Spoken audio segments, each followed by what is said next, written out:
आज बीवी बड़ा उछल रही थी। पूछने पर खत हवा में लहराते हुए बोली, मामा जी का खत आया है और छुट्टियों में मुंबई बुलाया है। मैं सोच में डूब गया कि क्या करें, जाएं कि ना जाएं। मन तो कर रहा था कि मना कर दूं, वजह खर्चा बहुत हो जाएगा। साथ साथ बच्चों को लेकर मुंबई जैसे महंगे शहर में जाना कौन सा आसान काम है। अभी सोच ही रहा था कि बीवी ने तसल्ली दी कि चिंता क्यों करते हो, मैं हूँ ना। माननी पड़ी उसकी बात, आखिर घर में चलती तो उसी की ही थी ना। जाना पड़ा। मन ही मन सोचे जा रहा था कि बीवी वहाँ जाके पता नहीं क्या क्या तमाशे करेगी, कौन कौन से गुल खिलाएगी। लेकिन कुछ कुछ बेफिक्र सा भी हो चला था। मैं रग रग से वाकिफ जो था उसकी, इसलिए गारंटी तो थी ही कि किसी भी हालत में लेने के देने नहीं पड़ेंगे। फिर क्या था, बस टिकट कटाए और चल दिए अपनी 7 बच्चों की पलटन ले आमची मुंबई की ओर। पूरे रास्ते बीवी चहकती हुई मुझे सब समझाती जा रही थी कि किससे किस तरह और कैसे पेश आना है वगैरह वगैरह। प्लानिंग के मुताबिक स्टेशन पर उतरते ही उसकी तबीयत ने बिगना था। अपने आप तबीयत कुछ नासाज हो चली थी उसकी। हाय मैं मर गई, हाय मैं मर गई, जो उसने कराहना शुरू किया तो फिर न रुकी। मैं आई ही क्यों, पता होता कि सफर में इतनी दिक्कत होगी तो हम आते ही ना। हुक्म के गुलाम के माफिक मैं चुपचाप दीन चेहरा लिए उसकी हाँ में हाँ मिलाता चला गया। पूरे रास्ते उल्टियाँ करते आए हैं ये बेचारे, मेरी तरफ इशारा करते हुए बीवी बोली, अब इनकी भी तबीयत ठीक नहीं रहती ना।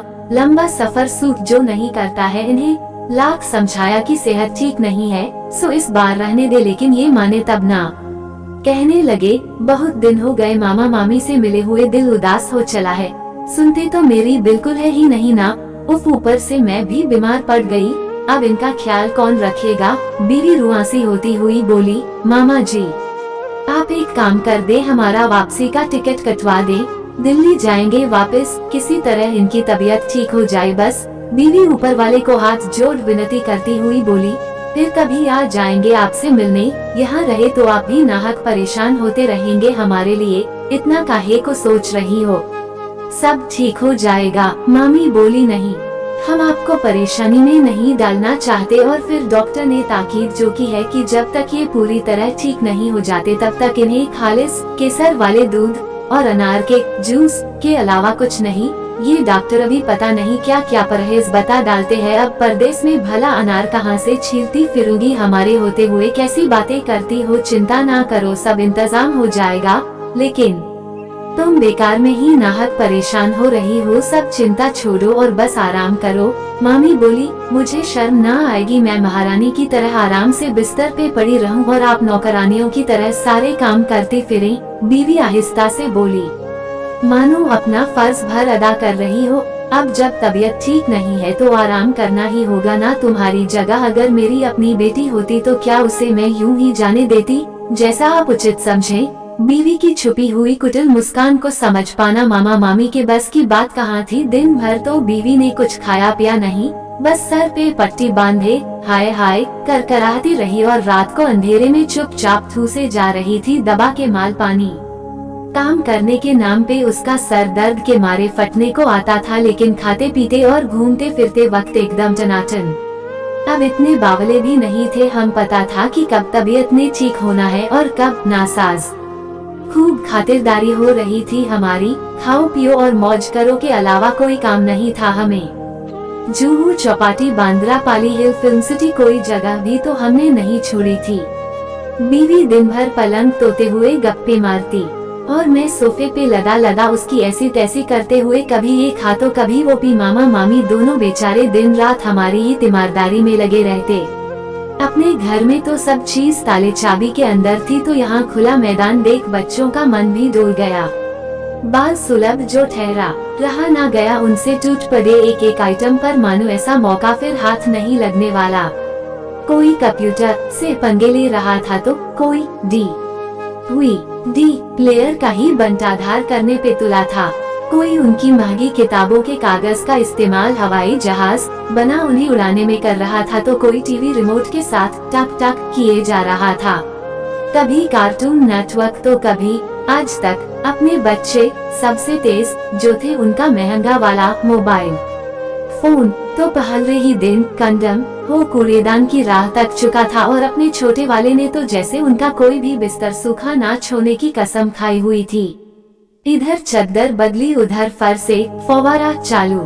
खरबूजे को देख खरबूजे ने भी रंग बदल डाला। अपने टॉमी ने भी आंखें मूंद जोश में आज जो टांग उठाई, नतीजन उनका लैपटॉप अपनी अंतिम सांसें गिन रहा था। खूब चिल्लम हो रही थी, जिसके जो जी में आए वही कर रहा था। अब तक हम सब मिलकर साफ सुथरे घर की वोट लगा चुके थे, कोई रोकने टोकने वाला जो नहीं था।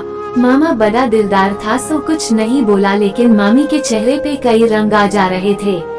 परंतु अपन को इस सब से क्या, ये तो वही सोचे जिन्होंने बिना सोचे समझे न्योता भेजा था। हमारी खातिर चूल्हे पर हर वक्त देगची चढ़ी रहती थी, हरदम नए नए पकवानों की फरमाइश जो आती रहती थी हमारी तरफ से। कभी पिज्जा तो कभी गुलाब जामुन। आवभगत तो हो रही थी अपनी चाहे बुझे मन से ही सही। हमारे बढ़ते हौसले देख एक दिन मामी के सब्र का बांध टूटना था सो टूट ही गया आखिर। बड़े ही बेशर्म है ये तो, जाने का नाम ही नहीं ले रहे। बड़े आए न्योता भेजने वाले, अब भुख तो बड़ा प्यार उमड़ रहा था ना अपने भांजे पर। बाजुएं अकड़ गई थी मिले बिना जनाब की, सांस अंदर बाहर नहीं हो रहा था ना। करते रहो सेवा पानी, मैं तो चली मायके, तभी बुलाना वापस जब ये मुए मुफ्तखोर दफा हो गए हों। मैं दरवाजे से कान लगाए चुपचाप सुन रहा था सब। सर शर्म से पानी पानी हुए जा रहा था। अब मामा मामी से आंखें मिलाने की हिम्मत नहीं बची थी मुझमें। सर झुका आहिस्ता से बोला, जी काफी दिन हो गए हैं, अब छुट्टियां भी खत्म होने को है, होमवर्क भी बाकी है बच्चों का, सो अब चलेंगे। बीवी आंखें तरेरते हुए मुझे घूरे जा रही थी कि मैं ये क्या बके चला जा रहा हूँ, लेकिन मैं बिना रुके बोलता चला गया। कमरे में घुसते ही बीवी दांत पीसते हुए बोली, ये क्या बके चले जा रहे थे, दिमाग क्या घास चरने गया था जो ऐसी बेवकूफी भरी बातें किए जा रहे थे। मेरे सब्र का बांध टूट गया। बोला, कुछ शर्म वम भी है कि नहीं, या वो भी बेच खाए आखिर, और कितना बेइज्जत करवाएगी। समझदार को इशारा काफी था। बीवी चुप लगा के बैठ गई। पता जो था कि अब अगर वो एक शब्द भी फालतू बोली तो 8-10 तो पक्के ही समझो। समीर जाग उठा था मेरा। उन्हें दिल्ली आने का न्योता दे हम चल पड़े वापस पीछे। मामा मामी भी मंद मंद मुस्काए चले जा रहे थे। आखिर उनका पिंड जो छूट गया था हम मुफ्तखोरों से।